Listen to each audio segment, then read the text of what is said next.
Moi,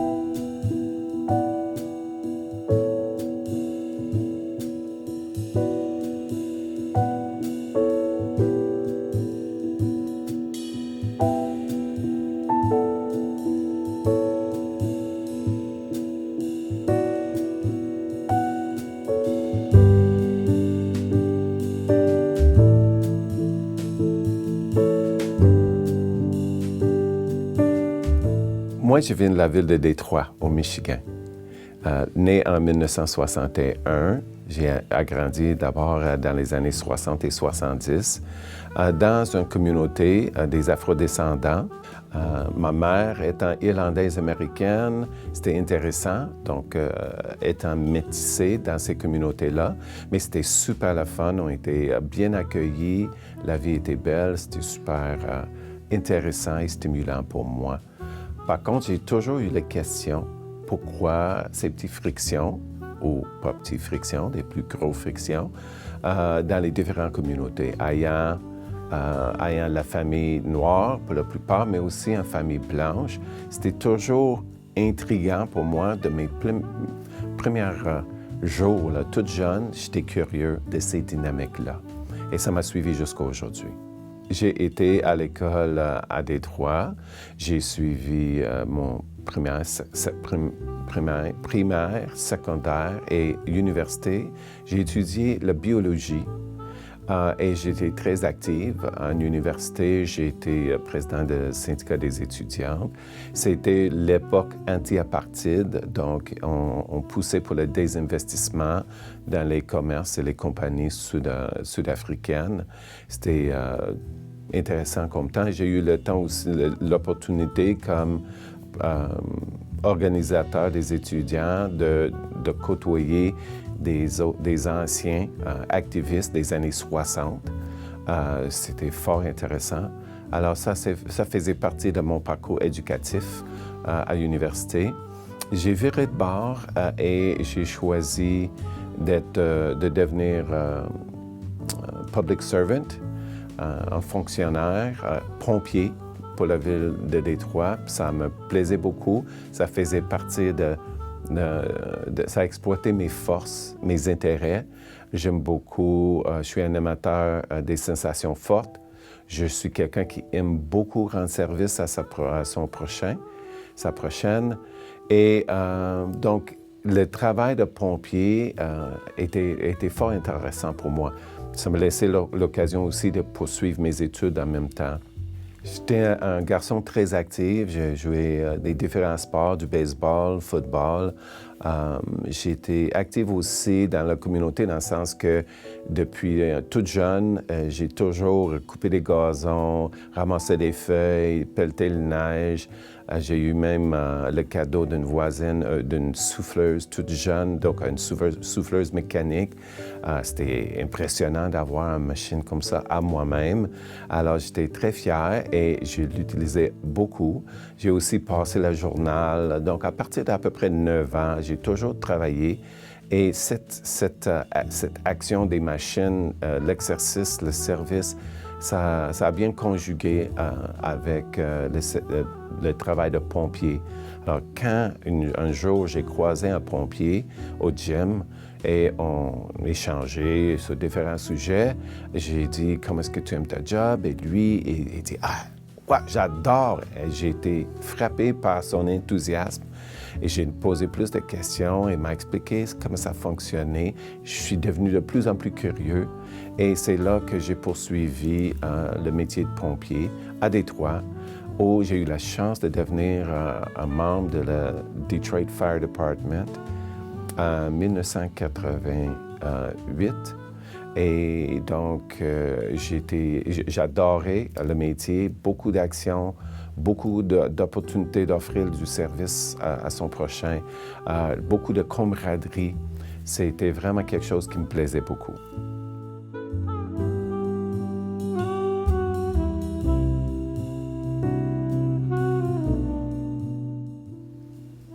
Mon arrivée à Montréal. Moi, je suis quelqu'un qui était très curieux des autres cultures. Comme famille, on a fait une famille d'accueil pour des étudiantes d'échange quand j'étais jeune, dans mes années très formatives. Et ces femmes-là m'ont intrigué et m'ont inspiré énormément. Alors, je voulais aller à l'extérieur des États-Unis, c'est possible, ou à l'extérieur de Détroit. Je voulais apprendre une autre langue aussi. Alors, quand j'ai trouvé la ville de Montréal, à la fin des années 80, j'étais fort impressionné par la nature cosmopolitaine de la ville, le dynamisme et tout ça, l'architecture, l'énergie, la circulation routière, il y avait des clubs, il y avait toutes sortes de choses et des gens de partout.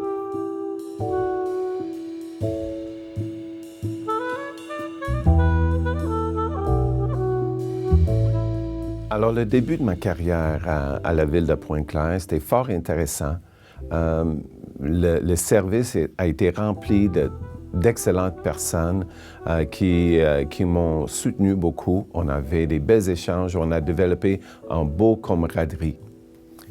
Et avec le fait d'être parmi les premiers pompiers afrodescendants dans la province de Québec, il y avait de l'ouvrage, il y avait un travail de conscientisation à faire, sûrement.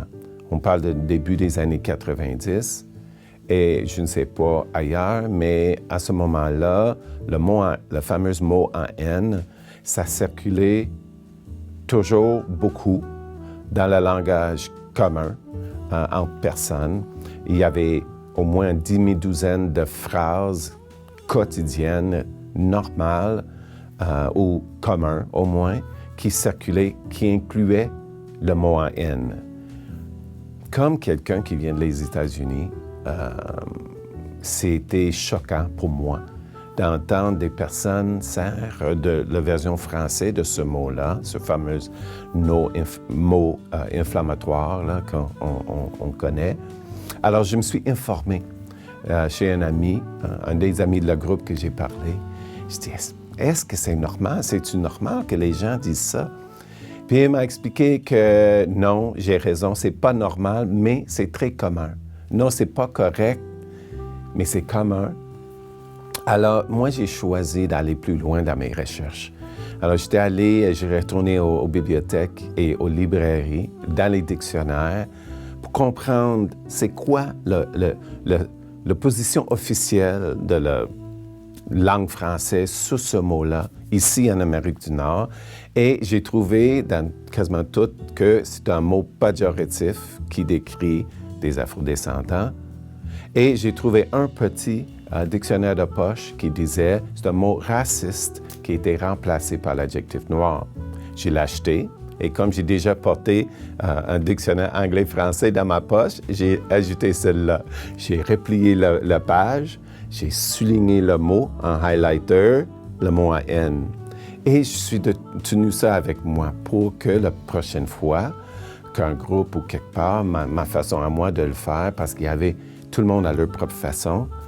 Et si c'est en groupe que quelqu'un sort ce mot-là, choquant, pour moi choquant, je trouve un moment, je les prends de côté et je dis en passant, ce matin, à table, tu as mentionné une telle chose.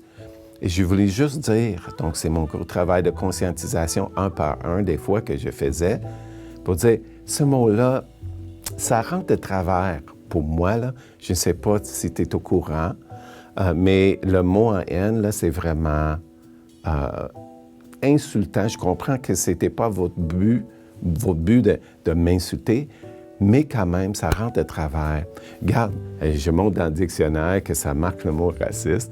Et je le remets dans ma poche, on finit avec un serré des mains, puis on part. Et normalement, ça règle le cas, puis ça va bien.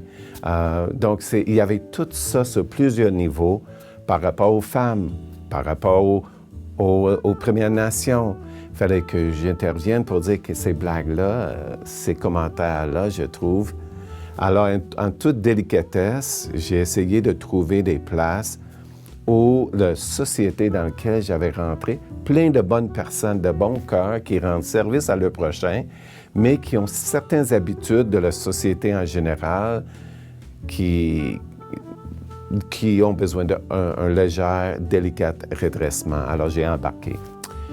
Il y en a qui proposent que le travail qu'on fait de conscientisation auprès de nos collègues de travail appartient à la ressource humaine ou une période d'intégration ou quelque chose comme ça.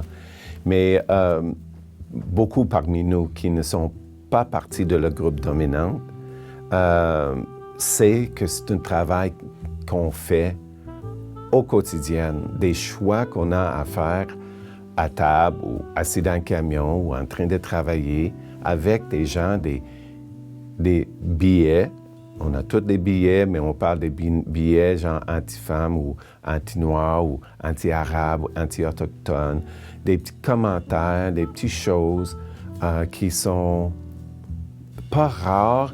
Des fois, dans le fond, c'est pas méchant, c'est pas dit méchamment. L'intention est peut-être pas méchante, mais c'est un commentaire ou une expression ou une habitude ou quelque chose qui est normal dans la société, surtout dans la partie de société qui est homogène. Mettons, où les gens se mélangent pas beaucoup avec d'autres cultures ou autres notions et ils trouvent ça normal de dire une affaire de même. Mais nous, qui ne sont pas partie de le groupe dominant, soit, j'imagine, une femme, quelqu'un d'origine autochtone, quelqu'un afrodescendant, peuvent avoir à intervenir, conscientiser nos collègues que cette expression-là, peut-être on peut la reformuler, peut-être il y a une autre chose de dire ce qu'on veut dire sans servir de ces choses classiques-là qui tombent au moins dans la zone grise et qui vont dans un endroit où on ne veut pas y aller.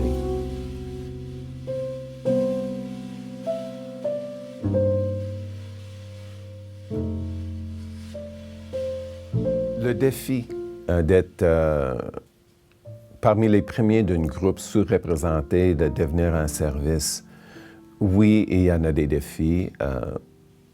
Pas pour dire que c'est impossible ou trop lourd ou méchant, mais ça vient avec le fait d'intégrer dans un organisme qui est plutôt homogène. Alors, on a parlé, je pense, un peu du défi de conscientisation, de parler des commentaires qui pouvaient être reformulés mieux. Et il y a aussi un autre défi, représentativité. Ça, en étant, mettons, un afrodescendant dans le service, d'une certaine façon, n'importe quel sujet qui touche des afrodescendants revient à moi.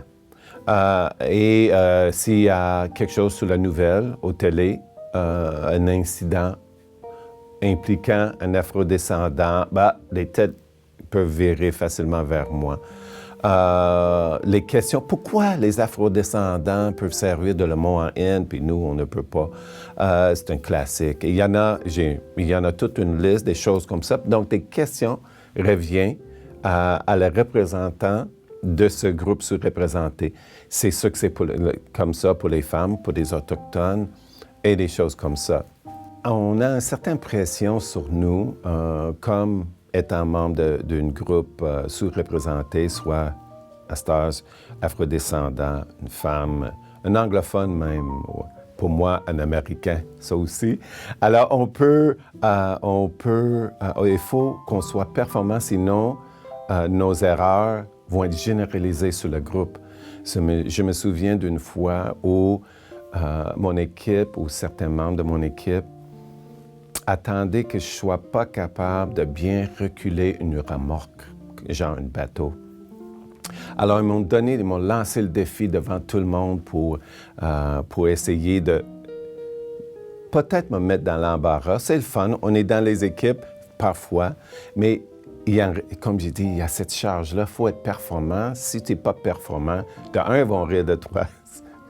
Et de deux, ils vont le généraliser sur tout le monde, des fois.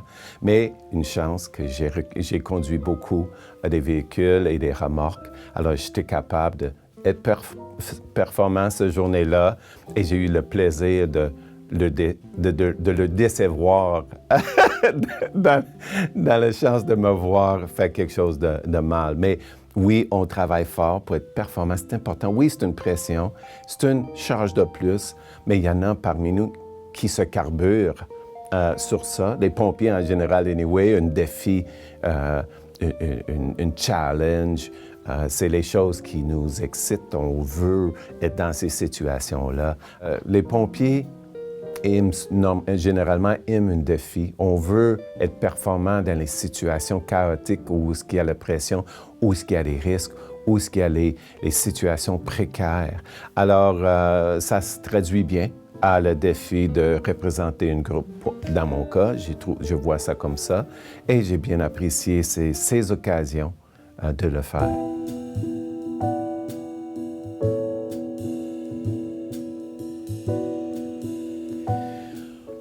Pour ce qu'il est le bilan, côté professionnel, c'était tout un honneur et un privilège de faire membre du Service de sécurité incendie de Montréal, le CIM, parce qu'on interacte avec la population au quotidien.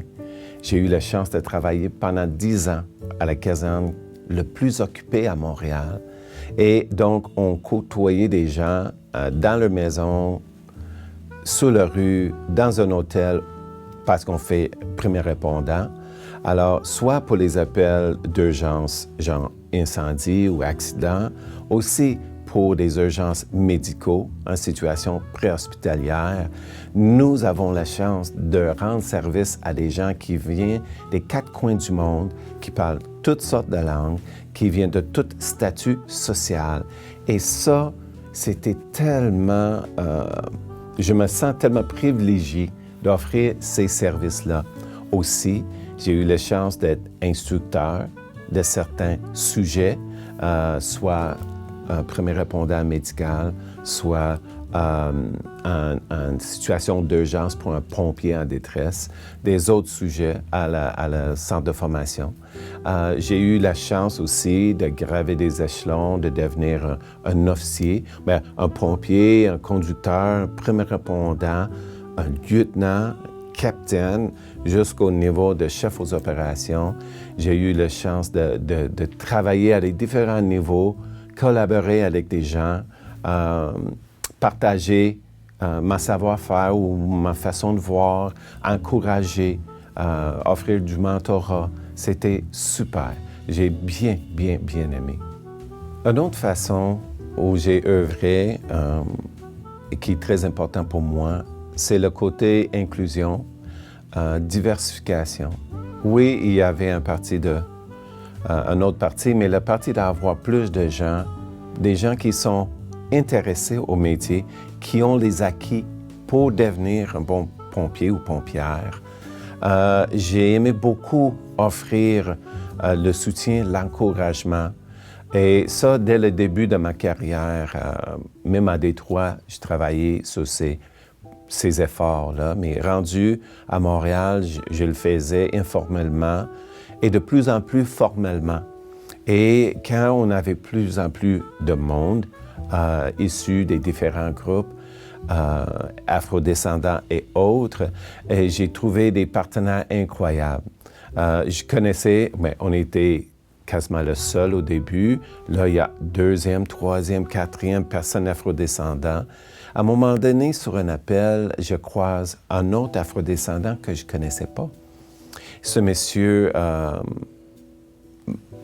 ça m'a piqué la curiosité et tout de suite après l'intervention, j'ai été allé pour me présenter. C'est là que j'ai rencontré Alberto Sillon. À ce moment-là, un jeune homme formidable, confiant, intéressant, éduqué, dynamique. Et on travaillait ensemble. J'avais un partenaire, puis avec lui, on travaillait en soutien des jeunes afrodescendants quand ils faisaient face à certaines difficultés qui font partie du processus que lui et moi, on a en commun, on connaît. On les a aidés à naviguer ces eaux difficiles-là ou tu sais, les défis qui sont partis de ça. Pas longtemps après, son ancienne enseignante, Annick Saint-Pierre, une madame incroyable, un corps dynamique, mais aussi fonceuse, comme lui et les fonceurs. Ensemble, on a développé un mouvement qui s'appelle « Les filles ont le feu sacré » et on a tous le feu sacré. C'est des activités entourant l'attraction vers le métier pompier et le soutien des pompiers-pompières en service.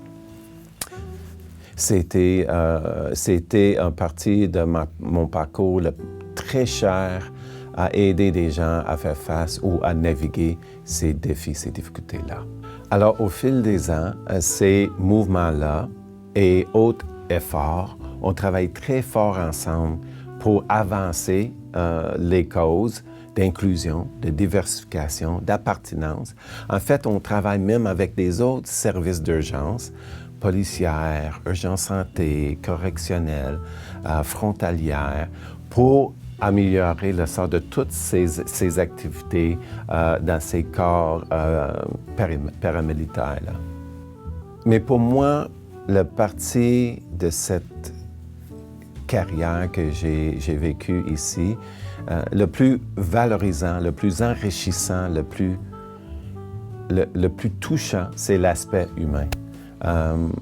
Le service de sécurité incendie de Montréal offre un service de premier rang auprès de ses citoyens et citoyennes, soit en urgence médicale où on a l'honneur et le privilège d'être là au moment charnière des familles, des individus qui vivent une tragédie ou un virement dans leur vie.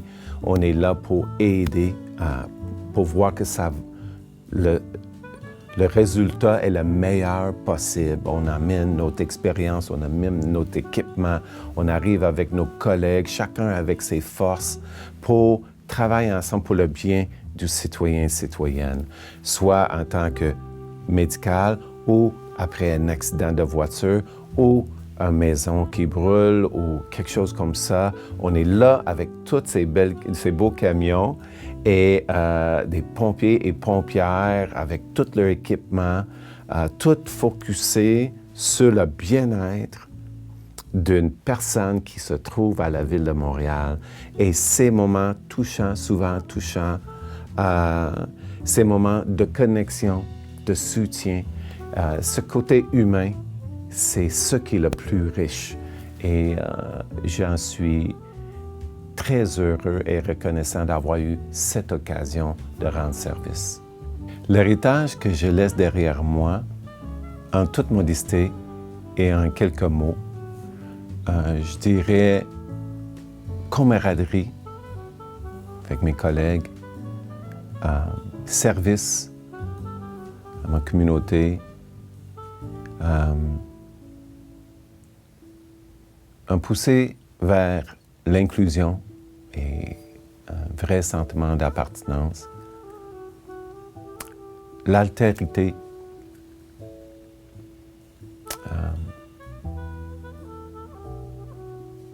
gratitude et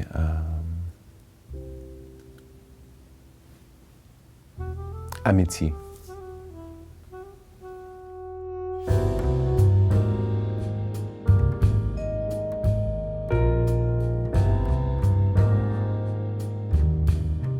Depuis ma toute première arrivée à Montréal, je ressens un dynamisme, une énergie. Je ressens qu'il y a un potentiel incroyable, que la ville de Montréal devient un modèle mondial d'inclusion, de diversité, de vraie appartenance. Pourquoi, dans quelques mots, il y a la diversité linguistique, diversité culturelle, l'éducation publique est bonne, le filet de service social, plein de raisons qui permettent une stabilité et une opportunité de se connaître et de développer ensemble.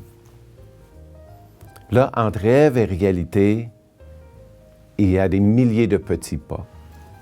J'ose croire que dans ma carrière à la ville, j'ai fait des pas. Nous avons fait ensemble des pas. Je fais encore, nous faisons, et eux qui nous suivent aussi vont faire leur part.